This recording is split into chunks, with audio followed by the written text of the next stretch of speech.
నిర్గమాకాండం 13:14లో యెహోవా తన బాహుబలము చేత దాసగృహమైన ఐగుప్తులో నుండి మనలను బయటికి రప్పించెను. కాబట్టి ఈ ఐగుప్తి దేశంలో నుండి, ఆ బానిసత్వంలో నుండి బయటకు రప్పించడానికి దేవుడు మోషేను ఎలాగైతే వాడుకున్నాడో అలాగే అహరోను గారిని కూడా దేవుడు వాడుకున్నాడు. దేవునికి దాసుడుగా పనిచేశాడు అహరోను. మోషే నాయకుడుగా పనిచేస్తే అహరోను గారు దేవునికి దాసుడుగా పనిచేశాడు అన్నమాట. దాసుడు ఎవరికి దాసుడు? దేవునికి దాసుడు. దైవజనుడు దేవదాసయ్య గారి పేరు ప్రభువు పెట్టిందే దేవదాసు అని. కాబట్టి దేవదాసు అంటే దేవునికి దాసుడు అన్నమాట. కాబట్టి ఇక్కడ అహరోను గారు కూడా దేవునికి దాసుడై ఉన్నాడు. కాబట్టి ఈ దాసుడును దేవుడు ఇశ్రాయేలీయుల వారిని విడిపించడానికి దేవుడు ఈ దాసుడును మరి ఉపయోగించుకున్నాడన్నమాట. అంతేకాదు ఐగుప్తి దేశం ఎలాంటిదయ్యా అంటే ద్వితీయోపదేశకాండము 4వ అధ్యాయము 20వ వచనంలో మనకు కనబడుతుంది. మీరు తన స్వకీయ జనముగా ఉండుటకై ఐగుప్తి దేశములో నుండి, ఆ ఇనప కొలిమిలో నుండి మిమ్మును రప్పించెను. ఎక్కడి నుండి వచ్చారో? ఇనప కొలిమి. కాబట్టి ఇనుమును కాల్చే కొలిమన్నమాట. అంటే మహాశ్రమలు పెట్టారన్నమాట ఇశ్రాయేలీయుల వారిని. కాబట్టి శ్రమ లేకపోతే ఇశ్రాయేలీయులైన వారు లొంగరు కదా. కాబట్టి శ్రమల వల్ల వాళ్ళు ఏమయ్యారంట? లొంగారంట. బహుశా రాత్రి పాఠంలో అనుకుంటా వచ్చింది. మరి మానవులైన వారు మేలు కలిగినప్పుడు వారు మాట వినరు. అంతేకాదు వారికి సౌఖ్యం కలిగినప్పుడు వారు మాట వినరు. వారు ఎప్పుడు వింటారంట? బాధలు కలిగినప్పుడు మాత్రమే వారు ఏం చేస్తారయ్యా అంటే ఏం చేస్తారు? మాట వింటారన్నమాట. కాబట్టి దేవుని పిల్లలారా, వాక్యాన్ని మనం పరిశీలన చేస్తే మీరు తన స్వకీయ జనముగా ఉండడానికి దేవుడు వారిని ఎలాగూ ఎన్నుకున్నాడని అంటే స్వకీయ జనముగా ఉండడానికి, అంటే స్వకీయులుగా ఉండడానికి. స్వకీయులు అంటే సొంత వారు. స్వకీయులు అంటే ఎవరు? సొంత వారిగా ఉండడానికి. కాబట్టి నా ప్రజలు వీళ్ళెవరు? నావారు అని, వీరు నావారు అని చెప్పుకోవడానికి ఒక జనాంగాన్ని దేవుడు ఏర్పాటు చేసుకున్నాడు అన్నమాట. ఇప్పుడు భూలోకంలో మనం కూడా నావారు అని చెప్పుకునేవారు ఎవరు? క్రైస్తవులైన వారిని దేవుడు తన సొంత జనముగా ఏర్పాటు చేసుకున్నారు. కాబట్టి దేవుని పిల్లలారా, వాక్యంలో మనం పరిశీలన చేస్తే ఈ దాసుడు, ఈ దైవదాసుడు అయిన అహరోను కూడా ఆ ఇనప కొలిమిలో కొన్ని దినాలు శ్రమను అనుభవించి ఉన్నాడు. ఆ ఇనప కొలిమిలోని దేవుని పిల్లలారా తర్పీదును పొందాడు. ఆ ఇనప కొలిమిలో నుండి ఇశ్రాయేలును బయటికి తీసుకొని వచ్చేటప్పుడు తాను కూడా ఒక సాధనమై ఉంటాడనే సంగతి బహుశా అతనికి తెలియదేమో. కానీ దేవుడు మరి దేవుని పిల్లలారా ఆ తల్లి యోకేబేతు చేసినటువంటి ఆ ప్రార్థన ఫలితమును బట్టి, ఆమెకున్న ఆ సాహసాలను బట్టి, ఆమెలో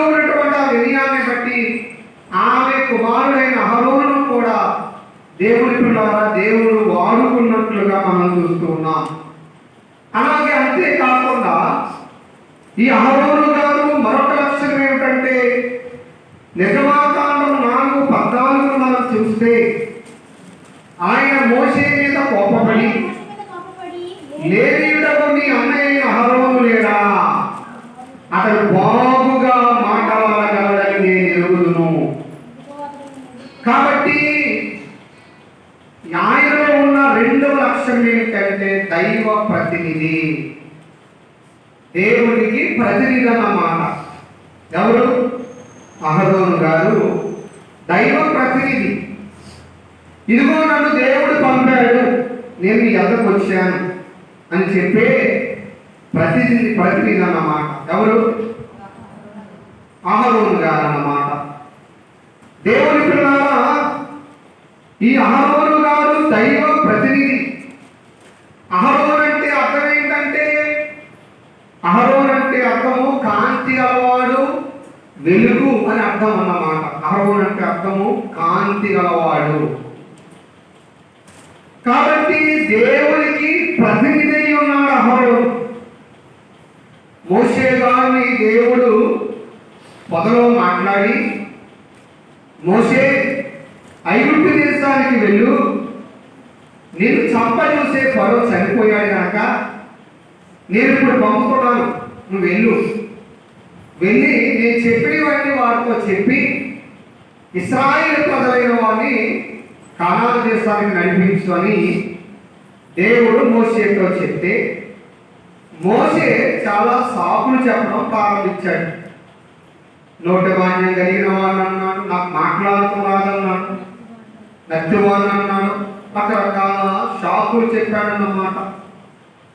దానికి మోషే మీద దేవునికి కోపం వచ్చింది.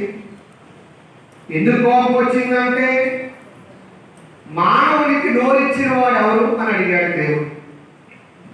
మోషే మాట్లాడగలడో లేదో దేవుడు లేదా? దేవుడు తెలుసు. నోరిచ్చింది ఎవరు? దేవుడే. కాబట్టి మనము చేసిన వస్తువు ఎలా పనిచేస్తుందో మనకు తెలియదా? మనకు తెలుస్తుంది. కాబట్టి మోషే ఎలాంటి వాడో దేవుడికి తెలుసు. అయినా మోషే ఏం చేస్తున్నాడంట? సాకులు చెప్తున్నాడంట. అప్పుడు దేవుడు కోప్పడి అంటాడు, లేవీయుడకు నీ అన్న అయిన అహరోను లేడా? కాబట్టి నీ అన్న అయిన అహరోను లేడా? నువ్వు ఎందుకు అలా సాకులు చెప్తావు? లేవీయుడు లేవీ గోత్రానికి చెందినవాడు.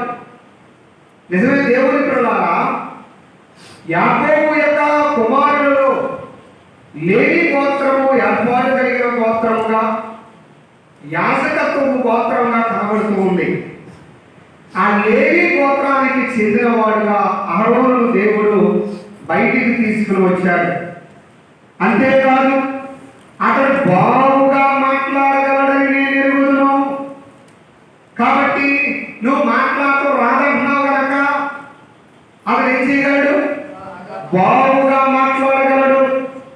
అంతేకాదు, అతడు నిన్ను ఎదుర్కొని వచ్చుచున్నాడు, అతడు నిన్ను చూసి తన హృదయమును సంతోషించుచున్నాడు అని దేవుని పిల్లలారా, ఇక్కడ దేవుడు మోషేతో మాట్లాడి నీ అన్నకు ఈ బాధ్యత అప్పగించు అన్నాడు. ఇది చాలా అద్భుతమైన కార్యం. ఇక్కడ అయితే దైవజనుడు దేవదాసయ్య గారు ఒక పుస్తకంలో రాస్తూ, దేవుని పిల్లలారా, మోషే చేయవలసిన పని నాకు రాదు, నేను మాట్లాడలేను, నేను చేయలేను అని అనటం వలనంట ఆ దీవెన, ఆ ఆశీర్వాదము అహరోను కుటుంబానికి వెళ్ళిపోయిందంట. అందుకే దేవుని పిల్లలారా, మోషేతోనే మోషే చరిత్ర అంతరించిపోయింది. కానీ మోషే కుమారులు ఎవరో కూడా ఏర్పాట్లో లేనట్లుగా మనం చూస్తూ ఉన్నాం. మోషే కుమారులు ఎవరు కూడా ఎక్కడ లేరు? ఏర్పాటులో, దేవునికి పని చేసే పనివారిలో లేరు. అయితే అహరోను దానికి ఒప్పుకున్నాడు కనుక ఆ బ్లెస్సింగ్, ఆ ఆశీర్వాదం ఎవరి మీదకి వెళ్ళిందంటే అహరోనుకి వెళ్ళిపోయింది. ఈ వాక్యం చెప్తే అయ్యగారు అన్నారు, దేవుడు పని నేను చేయను అని అంటే అది వేరొకరికి వెళ్ళిపోతాడు ఆశీర్వాదం. ఆ ఎత్తి బాదుకున్నా అది మరలా దీవెన మనకి రాదు. యాకోబు దీవెనలకి వెళ్ళిపోయిన తర్వాత యాసావు వచ్చి ఏడ్చాడు. ఒక్క దీవెనైనా లేదా తండ్రి అని ఏడ్చాడు. వచ్చిందా? దొరకలేదు. కాబట్టి దేవుని పిల్లలారా, ఇక్కడ దేవునికి ప్రతినిధిగా దేవుడు అహరోను గారిని ఏర్పాటు చేసుకున్నట్లు మనం చూస్తూ ఉన్నాం. అంతేకాదు మీకా గ్రంథం 6:4 చెప్పబడుతుంది, ఐగుప్తు దేశంలో నుండి మిమ్మల్ని రప్పించిందని, దాస గృహముల నుండి మిమ్మల్ని విమోచించిందని, మిమ్మల్ని నడిపించుటకై మోషే అహరోను మిరియాములను పంపించి తిని. దేవుని పిల్లలారా, ఇక్కడ ఈ యొక్క కుటుంబంలో నుండి ముగ్గురిని దేవుడు ఎన్నిక చేసుకున్నాడు. ఎంతమంది? ఒకే కుటుంబంలో నుండి ముగ్గురిని, మిరియామును, అహరోనును, మోషే గారిని. కాబట్టి ఇక్కడ ఎప్పుడో 40 సంవత్సరాలు అయింది మోషే గారు అహరోను గారు కలుసుకుని. బహుశా అహరోను గారు మోషే ఏనాడు కలిసి పెరగలేదు. ఎందుకంటే మరి మోషే అహరోను గారి తర్వాత చిన్నపిల్లలను చంపేయండి శాసనం బయలుదేరినప్పుడు మోషే రాజు కుటుంబంలో పెరిగాడు 40 సంవత్సరాల పాటు. కనుక రాజుల పిల్లలతో సామాన్యుడు ఉండటం అది అసంభవం. కనుక ఆ 40 సంవత్సరాలు కూడా మోషే అహరోనుకి ఏమి లేదు, జత లేదన్నమాట. ఆ తర్వాత మరొక 40 సంవత్సరాలు మిద్యాను పారిపోయాడు. అప్పుడు కూడా అహరోను మోషే కలిసి ఉండలేదు. ఈ అన్నదమ్ములు తల్లి నుండి ఒక తల్లి నుండి పుట్టిన ఈ అన్నదమ్ములట ఎప్పుడు కలుసుకున్నారంటే 80 సంవత్సరాలకి. అప్పటికి అహరోనుకి 83, మోషే గారికి 80. అప్పుడు సీనాయి పర్వతం దగ్గర కలుసుకున్నారట. దేవుడు మీ ఇద్దరిని అప్పుడు కలిపాడు. ఆయన పని నిమిత్తం, ఆయన పని జరిగించడం కొరకు వేరువేరుగా ఉన్న అన్నదమ్ములను దేవుడు అప్పుడు కలిపినట్లు మనం చూస్తూ ఉన్నాం. కాబట్టి అహరోను దైవ ప్రతినిధి. ఇక మూడవదిగా చూస్తే దైవాత్మ పూర్ణుడు. నిర్గమకాండము 4వ అధ్యాయము 15-16 వచనాలు చదవండి. నీవు అతనితో మాట్లాడి అతని నోటికి మాటలు అందించవలెను. నేను నీ నోటికి అతని నోటికి తోడై ఉండి మీరు చేయవలసిన దానిని మీకు బోధించెదను. కాబట్టి దేవుడు మోషేను అన్నాడు, నీవు అతనితో మాట్లాడి అతని నోటికి మాటలు అందించవలెను. నేను నీ నోటికి అతని నోటికి తోడై ఉండి మీకు చేయవలసిన దాన్ని మీకు బోధించదను. అతడే మీకు బదులుగా జనులలో మాట్లాడు, అతడే నీకు నోరుగా ఉండు, నీవు అతనికి దేవుడుగా ఉండు. కాబట్టి దేవుడి పిల్లలారా, దేవుడు అంటున్నాడు, నీవుతో నేను మాట్లాడతాను. నువ్వు ఎవరికి అందించాలో మాటలు? అహరోను గారికి అందించాలి. అప్పుడు అహరోను గారు వెళ్ళి రాజులతో మాట్లాడాలన్నా, ప్రజలతో మాట్లాడాలన్నా, ఎవరితో మాట్లాడాలన్నా అహరోను మాట్లాడతారు. కాబట్టి మాట్లాడేటప్పుడు ఎక్కడ మిస్టేక్స్ రాకుండా, తప్పులు రాకుండా నీ నోటికి అతని నోటికి కూడా నేనే తోడై ఉంటాను అని చెప్పడమే కాదు, అసలు నీకు నోరుగా ఉంటాడో నీవు అతనికి దేవుడిగా ఉండు అన్నారు. కాబట్టి మోషేకు నోరంటే ఎవరు? అహరోను. అహరోనుకి దేవుడు ఎవరంట? మోషే గారంట. దేవుడు పెట్టిన గొప్ప ఇది అన్నమాట. కాబట్టి దేవుని పిల్లలారా, నిజమే, ఇక్కడ బైబిల్ విశ్వవారమైన మనము మనందరికీ దేవుడుగా దైవజనుడు దేవదాసయ్య గారు ఉన్నారు. దైవజనుడు దేవదాసయ్య గారు అందించిన ఆ వ్రాతలు దేవుని పిల్లలారా యాజకులమైన మేము బోధించుచూ ఉన్నాము కనుక తండ్రి దేవదాసయ్య గారికి మేము ఎలా ఉన్నామంటే నోరుగా ఉన్నామన్నమాట.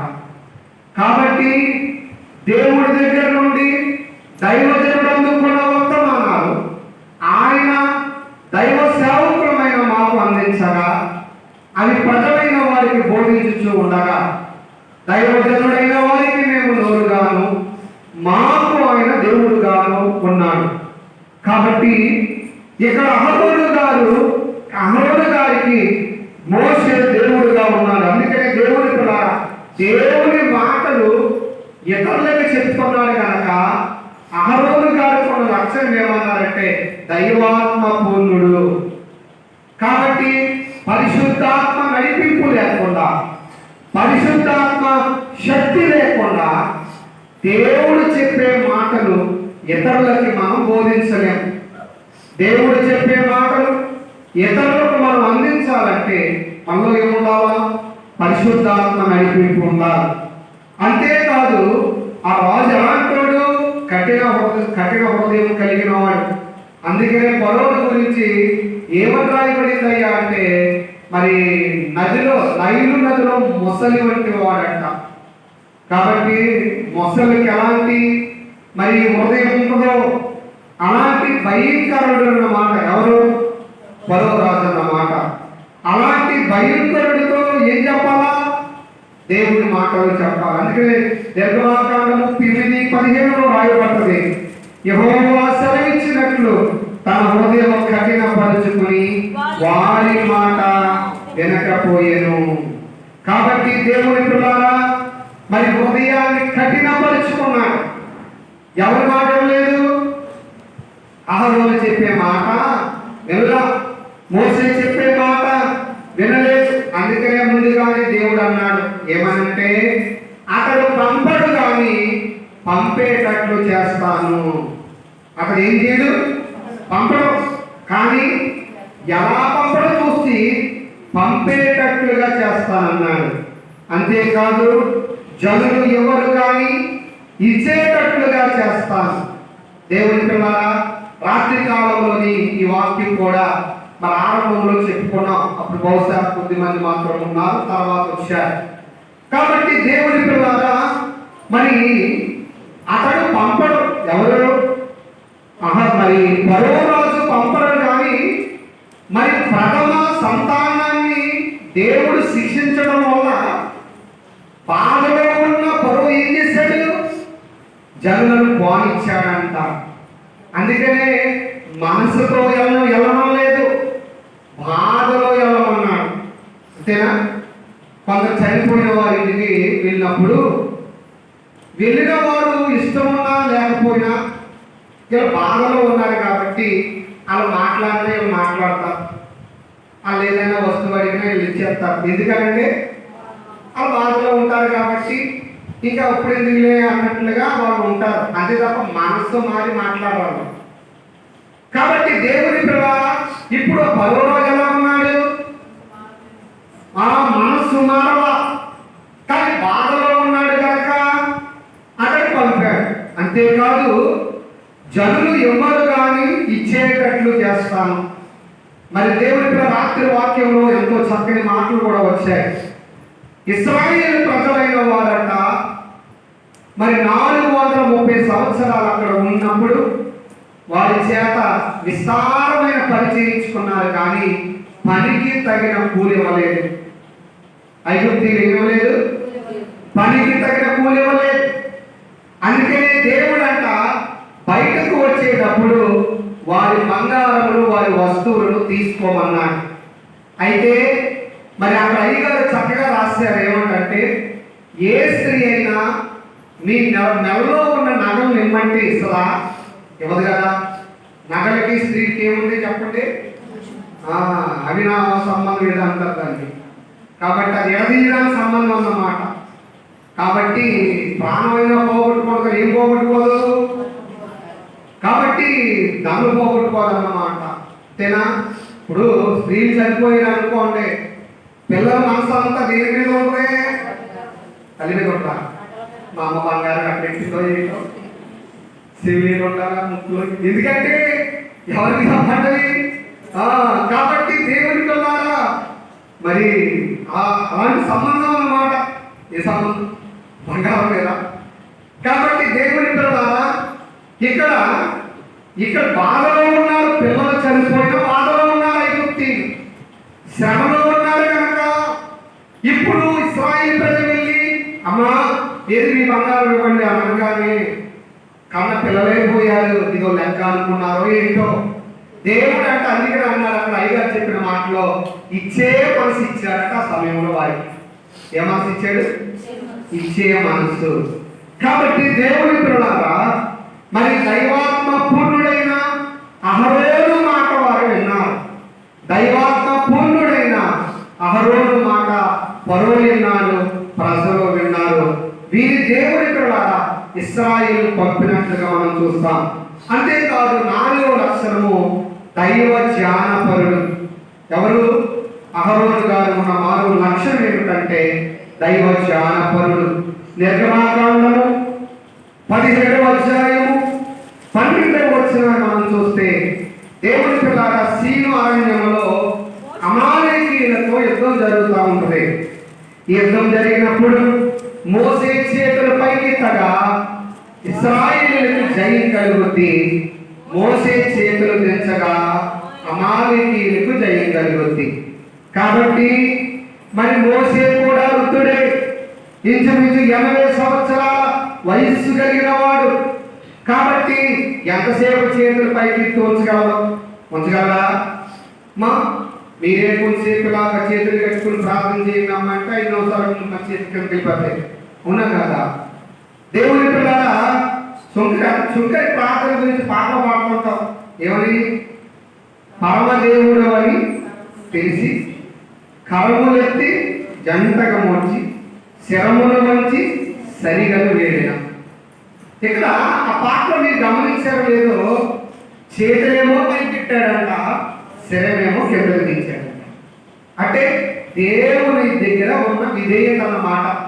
మహాప్రభో నీవే నాకు దిక్కు, నీ తట్టు నా చేతులు ఎత్తుతున్నాను, నిన్ను చూడడానికి నేను అర్హుడిని కాను కనుక నా శిరస్సు దించుతున్నాను అని శంకరి దేవుని పిల్లల ప్రార్థన చేశాడు. కనుక నా పాపం శంకరి గురించి కాదు, కానీ ఇక్కడ మోసే చేతులు పైకెత్తగా విజయం. నిజమే దేవుని పిల్లల నాన్నగా చెప్తూ ఉండేవారు. మరి దైవజనుడు దేవదాసయ్య గారు బహువృద్ధుడు కనుక చేతులు ఎత్తి ప్రార్థన చేసే శక్తి లేదు కనుక దైవజనుడు చేతున్నట ఎవరైనా ఇలా చాపి పట్టుకొని ఉంటే, ఇలా ఎత్తి ఇలా పట్టుకొని ఉంటే ఆ చేతుల కింద నుంచి దూరెళ్తే వెళ్ళిన అందరికీ స్వస్థత కలిగేది ఆ కాలంలో. ఎంత అద్భుతమో చూడండి. దైవజనుడు చేతులు పట్టుకొని ఉంటే ఆ చేతుల కింద నుంచి దూరితే ఏమొచ్చింది? స్వస్థత. కాబట్టి దేవుని పిల్లలారా, ఇక్కడ మోసే దైవజనుడు, అంతేకాదు మోసే చేతులు కిందకు తెచ్చకుండా, మరి మోసే కంటే పెద్దవాడి అహరోను అయినా అహరోను కూడా ఒక పక్క ఒక చేతిని మోసే గారి చేతిని పైకి పట్టుకున్నట అలాగే ఉన్నాడట. ఎప్పటి వరకు ఉన్నాడంటే సూర్యుడు అస్తమించే వరకు నిలకడగా ఉండెను. ఎంత అద్భుతమండి! ఉదయకాలము నుండి సాయంకాలం సూర్యుడు అస్తమించే వరకు మోసే చేతులు పట్టుకునే ఉన్నాడట అహరోను. కాబట్టి దైవ ధ్యానపరుడు.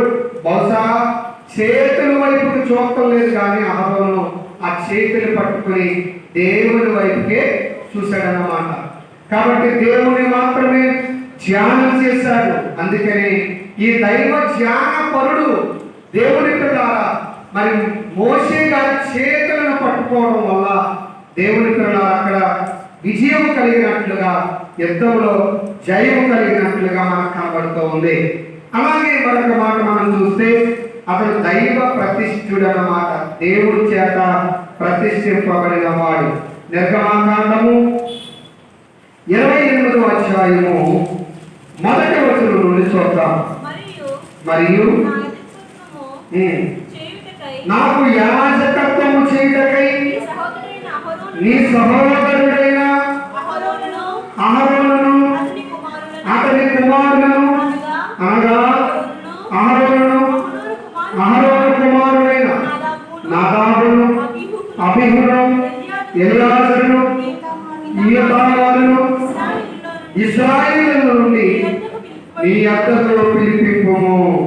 కాబట్టి దేవుని పిల్లలారా, దేవుని చేత ప్రతిష్ఠింపబడిన వాడు అహరోను, దైవ ప్రతిష్ఠుడు అన్నారు. అందుకని అయ్యారు యాజకుడు అంట ఎవరి చేత ప్రతిష్ఠింపబడిన వాడు?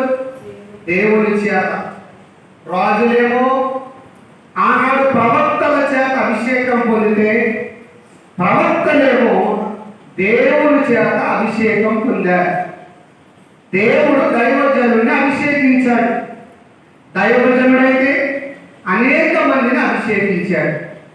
కాబట్టి ఇక్కడ మోషే దేవుడి చేత అభిషేకింపబడిన వాడు, ఇక్కడ మోషే చేత అహరోను అభిషేకించబడ్డాడు, దేవుని చేత ప్రతిష్ఠింపబడ్డాడు. ఎవరికి యాజకుడుగా? దేవునికి యాజకుడు. ఎంత గొప్ప మాట చూడండి ఇక్కడ. అహరోను అతని కుమారులను నాకు యాజకులుగా ఉన్నట్లు. కాబట్టి ఇందాకే చెప్పాను నేను మీకు, మోషేనే ఉపయోగించుకున్నాడు, కానీ ఎక్కడ మోషే కుమారులను దేవుడు ఉపయోగించుకోలేదు. కాబట్టి దేవుడి పిల్లల ఈ భాగ్యం ఎవరికి వెళ్ళిపోయిందయ్యా అంటే, ఎవరికి వెళ్ళిపోయింది? అహరోను గారికి వెళ్ళిపోయింది. అంతేకాదు చూడండి 2వ వచనంలో, అతనికి అలంకారమును ఘనతయు కలిగినట్లు నీ సహోదరుడైన అహరోనుకు ప్రతిష్ఠిత వస్త్రములను కొట్టాలను. కాబట్టి అంగీ కొట్టాలన్నమాట. ప్రతిష్ఠిత వస్త్రములు అంటారు. యాజకుడికి ప్రత్యేకమైన వస్త్రం ఉన్నది, దాన్ని ప్రతిష్ఠిత వస్త్రం అంటారు. ఎప్పుడు పడితే ఎక్కడ పడితే అక్కడ వేసుకునేదని కాదన్నమాట. ప్రత్యేకమైనది, దేవుని పిల్లలారా ప్రతిష్ఠింపబడినది. అందుకని చనిపోయినప్పుడు కూడా యాజకులైన వారికైతే యాజక వస్త్రము, రెవరెంట్లైన వారికైతే రెవరెంట్ వస్త్రము, అధికారులైన వారికైతే అధికార వస్త్రము వేసి వారిని సమాధి చేస్తారు. కాబట్టి దేవుని పిల్లలారా అది ఏంటంటే అంటే ప్రతిష్ఠింపబడిన వారు వేరు. దేవుని పిల్లలారా ప్రతిష్ఠిత వస్త్రము. అంతేకాదు అహరోను నాకు యాజకుడన్నట్లు నీవు అతన్ని ప్రతిష్ఠించుదు, అతని వస్త్రమును కుట్టుటకై నేను జ్ఞానాత్మకలు నింపిన వివేకవంతులందరికీ ఆజ్ఞము. కాబట్టి అది ఎవరి భర్తాలు కుట్టేది కాదు, ఎవరి భర్తాలు కుట్టే వస్త్రం కాదట, జ్ఞానాత్మ కలిగిన వారు. కాబట్టి అలాంటి వారు మాత్రమే వస్త్రం కుట్టాలి. కాబట్టి చాలాసార్లు అంగీలు నేను ఊళ్ళో ఉన్నవాడిని మీరు కొడతారా అంటే నిజంగా చూడటానికి సులువుగా ఉంటుంది ఇది, కానీ ఇది ఎలా కొడతారో నాకు రాదండి అని అంటారు చాలామంది. కాబట్టి కొట్టడానికి దేవుని కూడా ప్రయత్నము చేయలేదు. కారణం ఏంటంటే ఇది దేవుని యొక్క ఆత్మ కలిగి ఉండాలి, దీని మీద కూడా దేవుని యొక్క తలంపు ఉండాలన్నమాట. కాబట్టి ఇక్కడ అహరోను గారు దైవ ప్రతిష్ఠుడు. దేవుడు ఎంత ఆశీర్వదించాడంటే అహరోను గారి కుటుంబం అంతా దేవుడు ప్రతిష్ఠించుకున్నాడు. తండ్రే కాదు, తండ్రితో పాటు కుమారులు కూడా ప్రతిష్ఠింపబడి యాజకులుగా చేయబడ్డారు. అది చాలా గొప్ప ఆశీర్వాదం అన్నమాట. బహుశా అహరోను గారికి దేవుడు ఇచ్చిన గొప్ప ఆధిక్యత. అంతేకాదు దేవుని పిల్లలారా మరి నిర్గమాకాండం 6:23 ఉంటుంది, అహరోను అమ్మినాదాబు కుమార్తె నైశ్వరు సహోదరుడైన ఎలీషాబాను పెళ్లి చేసుకున్నాను, ఆమె అతనికి నాదాబును అబీహును ఎలియాజరును ఈతామారును కనెను. కాబట్టి దేవుని పిల్లలారా అహరోను వంశమే మాత్రమే కాదు, వారి వంశంలో పుట్టిన వారందరినీ దేవుడు యాజకులుగా ప్రతిష్ఠించుకున్నాడు. ఎప్పటికీ కూడా అంటే ఈ రోజుకి కూడా లేవీ గోత్రంలో అహరోను కుటుంబీకులే యాజకత్వాన్ని చేస్తూ ఉన్నారు. కాబట్టి దేవుడి పిల్లలారా మరి అప్పుడు ఆ కాలమందు ప్రధాన యాజకుడిగా అహరోను గారు ఉన్నారు. ఈనాడు ప్రధాన యాజకుడిగా మనకి యేసుక్రీస్తు ప్రభువారు మనకి ఉన్నారన్నమాట. అలాగే 6వ లక్షణం ఏమిటంటే అతడు దైవ భక్తుడు. నిర్గమాకాండము 24వ అధ్యాయము 14వ వచనాన్ని మనం చూస్తే అతడు పెద్దలను చూసి మేము మీ అందరికి వచ్చే వరకు ఇక్కడనే ఉండుడి. ఎక్కడే ఉండి ఇదిగో అహరోను ఇదిగో అహరోను హూరులు నీతో ఉన్నారు. ఎవరికైనా వ్యాజ్యమున ఎడల వారి యొద్దకు వెళ్ళవచ్చునని వారితో చెప్పాను. కాబట్టి ఇతడు దైవభక్తుడు కనుక మోషే గారు 40 రోజుల పాటు కొండ మీద ఉపవాస దీక్ష చేయడానికి, అనగా దేవుడు పిలవగా 10 ఆజ్ఞలను రాయటానికి, దేవుని ముఖమును చూడడానికి, దేవుడితో సహవాసం చేయడానికి అతడు వెళ్ళిపోతూ అంటాడు. మరి ఆ ఇశ్రాయేల్ యొక్క పెద్దలైన వారిని పిలిచి, ఒకవేళ మీ మధ్య ఏదైనా సమస్యలు ఉంటే, ఏదైనా బాధలు ఉంటే కనుక మీరు మరి అహరోను గారి దగ్గరకు వచ్చి చెప్పుకోండి, అహరోను గారి మీకు వ్యాజ్యమును తీర్చును అని ఇక్కడ మోషే అప్పగించినట్లుగా మనం చూస్తూ ఉన్నాం. కాబట్టి దేవుని పిల్లలారా, ఇక్కడ దైవ భక్తుడు గనక, దైవ జ్ఞానపరుడు గనక, దైవ భక్తుడు గనక మోషే ప్రజలైన వారిని ఎవరికి అప్పగించాడయ్యా అంటే, ఎవరికి అప్పగించాడు? అహరోను గారికి అప్పగించాడు. అంతేకాదు అతడు దైవ సంభూతుడు. మరి సంఖ్యాకాండము 16వ అధ్యాయం మనం చూస్తే, సంఖ్యాకాండము 16వ అధ్యాయం 46వ వచనం నుండి చూద్దాం. అప్పుడు చలో. మోషే నీవు ధూపార్తిని తీసుకుని నీవు ధూపార్తిని తీసుకుని నిప్పులతో నింపి ఆ, ధూపం వేసి ధూపం వేసి యాజకుని యొద్దకు వెళ్ళి ఆ, వారి నిమిత్తము ప్రాయశ్చిత్తము చేయుము. వారి నిమిత్తము ప్రాయశ్చిత్తము చేయము. కోపము యెహోవా సన్నిధి నుండి బయలుదేరి కోపము యెహోవా సన్నిధి నుండి బయలుదేరును, తెగులు మొదలు పెట్టెనని తెగులు మొదలు పెట్టెనని అహరోనుతో అహరోనుతో చెప్పగా చెప్పగా మోషే చెప్పినట్లు మోషే చెప్పినట్లు అహరోను వాటిని తీసుకుని సమాజం మధ్యకు పరిగెత్తుకుపోయినప్పుడు తెగులు జనులు మొదలుపెట్టి ఉండెను. కాగా అతడు ధూపం వేసి ఆ జనుల నిమిత్తము ప్రాయశ్చిత్తము చేసెను. అతడు చచ్చిన వారికి బ్రతికిన వారికి మధ్య నిలవబడగా తెగులు ఆగెను. కాబట్టి దైవ సంభూతుడు.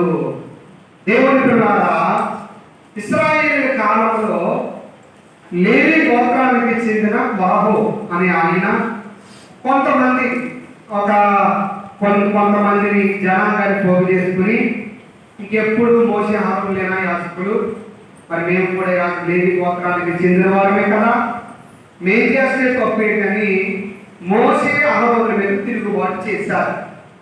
ఆ తిరుగుబాటు చేసినప్పుడు మరి భూమి నెలతీసి కొరహును అభిరామును మొత్తం వాళ్ళ సంబంధికులందరినీ మరి భూమి నెలతీసి మింగేసింది.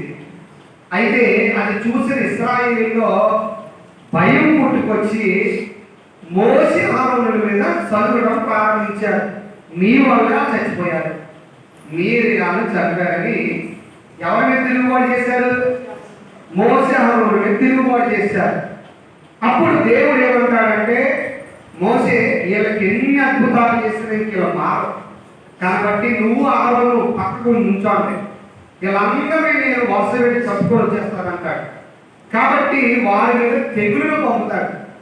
ఈ తెగులును పంపేటప్పటికి దేవుని పిల్లలారా, ఆ తెగులు ఇశ్రాయేలులో బయలుదేరి మరి ఒక దరి నుండి బయలుదేరి ఆ తెగులు వచ్చిన వాళ్ళందరూ చచ్చిపోతాం ప్రారంభిస్తారు.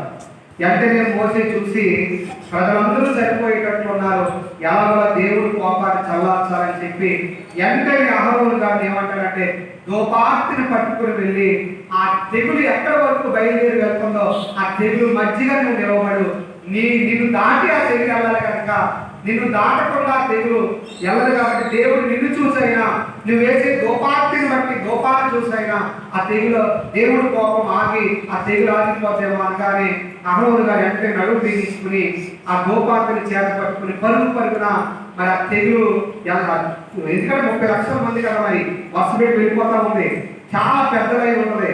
కాబట్టి పరుగున వెళ్ళి అహరోను గారు మరి చనిపోయిన వారికి బ్రతికి ఉన్న వారికి మధ్య నిలబడగానే ఆ తెగులు కాస్త ఏమైపోయిందట, ఆగిపోయిందట.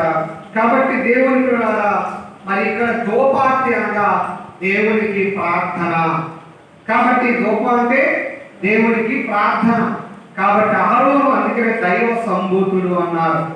దేవునికి ప్రార్థన చేసి దేవునికి ధూపాన్ని వేసి ఇశ్రాయేలు మీదకు వచ్చిన ఆ కోపాన్ని లేక కీడిని ప్రార్థనతో పోగొట్టాడనమాట.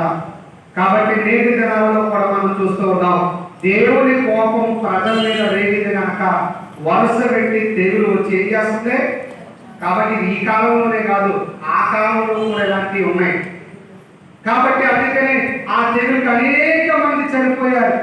మరి దేవుని పిల్లారా, ఇదిగో బైబిల్లో ఉన్న 49వ వచనంలో ఉన్నది, తిరుగుబాటున చనిపోయిన వారు కాక 14,700 మంది ఆ తెగులు చేత చచ్చింది.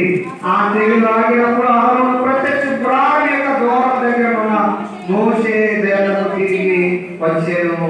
కాబట్టి వేల మంది ఆ తెగులు చేత చనిపోయారు. కాబట్టి దేవుని పిల్లారా, ప్రార్థన ద్వారా అహరోను తెగులును ఆపు చేసిన వాడు. అందుకని అతడు దైవ సంభూతుడు అన్నారు. అంతేకాదు మరి అహరోను మోషే చివరిలో దేవుని పిల్లారా ఇశ్రాయేలు విషయంలో మరి వారి మీద కోపగించడం బట్టి దేవుడు అన్న మాట ఏంటంటే, నువ్వు మీ అన్నగారు మరి కానాను దేశాన్ని మీరు చూడమని చెప్పి దేవుని పిల్లారా మరి కానాను దేశం చేరకుండానే అహరోను గారు మరి మృతి పొందినట్లుగా వాక్యంలో కనబడుతుంది. సంఖ్యాకాండం 33వ అధ్యాయము 38వ వచనాన్ని మీరు పరిశీలన చేస్తే 33, 38 యెహోవా సెలవిచ్చిన ప్రకారము యాజకుడైన అహరోను హోరు కొండకి ఇశ్రాయేలీయులు ఐగుప్తులో నుండి బయలుదేరి వచ్చిన 40వ సంవత్సరమున 5వ నెల మొదటి దినమున అక్కడ మృతి పొందెను. అహరోను 123 ఏళ్ళు ఈడుగా వాడై హోరు కొండ మీద మృతి పొందెను. కాబట్టి మరి మోషేతో పాటు 40 ఏళ్ళు ఇశ్రాయేలు నడిపించిన వారిలో ఒకడు అహరోను ప్రధాన యాజకుడుగా ఉన్నాడు. అంతేకాదు 123 సంవత్సరాలు బ్రతికి దేవుని సన్నిధికి దేవుని మాట చొప్పున చేర్చబడ్డాడన్నమాట. కాబట్టి ఫలానా రోజున ఫలానా చోట నువ్వు నీ పితరుల దగ్గరికి చేర్చబడతావు అని చెప్పగా అహరోను గారు కొండ ఎక్కగా దేవుడు అహరోను గారిని తన సన్నిధికి చేర్చుకున్నాడు. కాబట్టి దేవుని పిల్లారా మరి ఇశ్రాయేలులో ప్రధాన యాజకుడుగా అహరోనే కనబడుతూ ఉన్నాడు. నేటి కాలమందు మనకి ప్రధాన యాజకుడు క్రీస్తు ప్రభు వారు కనుక ఈ లక్షణాలన్నీ కూడా క్రీస్తు ప్రభువులో కూడా మనం ఉన్నట్లు చూస్తూ ఉన్నాం. కాబట్టి యేసుక్రీస్తు వారి శిలువ ద్వారా మనకు తెగులు పోయి మనకు స్వస్థత విడుదల కలుగుతున్నాయి. అంతేకాదు మన కోసం ధూపం అనగా తండ్రి కృపాసనలు కూర్చొని మన కొరకు విజ్ఞాపన ప్రార్థనలు చేయించు ఉన్నారు. కాబట్టి 7 లక్షణముల ద్వారా 7 ఆశీర్వాదములు దేవుడు మనల్ని అనుగ్రహించును గాక. కృపానిధి మా తండ్రి నీకే వందనాలు. అహరోను గారిలో ఉన్న 7 లక్షణములను గురించి మీరు విపులముగా తండ్రి మీరు మా తండ్రి గారు